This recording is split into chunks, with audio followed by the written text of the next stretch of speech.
Once again, which do you think is better? Me and Earl and the Dying Girl stars Thomas Mann, R.J. Seiler, Olivia Cooke, as well as Nick Offerman, Molly Shannon, and Connie Britton in smaller roles. And this film is about a seemingly normal outsider high school student named Greg having to be friends with a recently diagnosed girl with leukemia. Now, I read this book beforehand and I was immensely looking forward to it, and when I heard nothing but positive things about it, it just increased my hype. And and though I did have to wait more than a couple months to actually view the film, I gotta say it was worth the wait. It was spectacular. Now, this film is what Paper Town should have been. Quirky, but also not too sappy at the same time. As even though this isn't a love story, the creators could have really gone down this route of having it being a run-of-the-mill, depressing, kind of not interesting story. However, that wasn't the case, and I absolutely love this film. It was just so beautiful to look at. Each shot was so unique, and one scene in particular has the camera like rolling down the sidewalk as it cuts into the next scene. But it's like, it flows so well, and I found myself questioning so many times to this movie exactly how did they film this scene. It was like careful editing and great camera maneuvers. And if the look of this movie just wasn't enough for you, the performances are just so great. R.J. Seiler, who I believe this was his only second film, gave a standout performance, and it was just magnificent.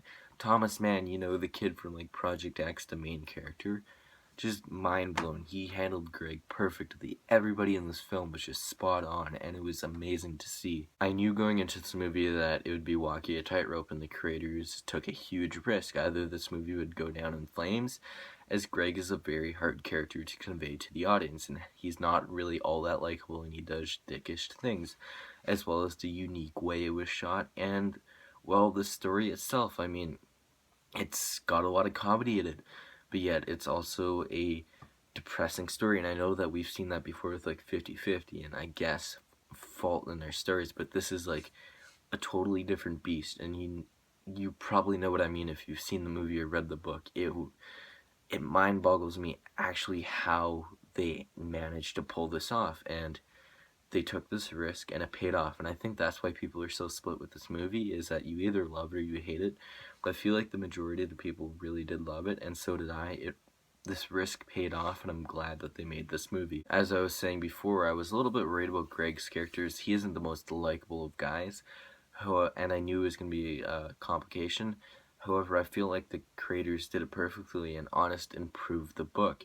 Now, I did have some minor gripes about the movie, such as a few scenes went on a little, like a tad too long. I could have cut them like, okay guys, like wrap it up, we're done. However, it just went on, and I think it shows how well these kind of young actors are. I mean, some of them haven't done very many films, but yet they come off so experienced, and it's amazing to see. And it just showed off their great performances with these long takes, as well as they every time a certain character came up in the film, they cut to like this stop motion moose and squirrel thing. And even though they get the point across the first couple times, later in the film it just gets a little bit tiring. However, all these little things, all these little problems I have does not ruin the experience that I had watching this movie, and they won't ruin it like the next how many times I actually view this film, because it's got so much rewatchability. So this movie had to take on the challenge of being funny under depressing circumstances. However, it worked out very well. It was funny, it was sad, it was just overall heartwarming, and such a unique and great film. So, ladies and gentlemen, boys and girls, this has been the rating I have not given a movie on my channel since I restarted it. I've been waiting and hoping for a good movie that I could be able to give this rating.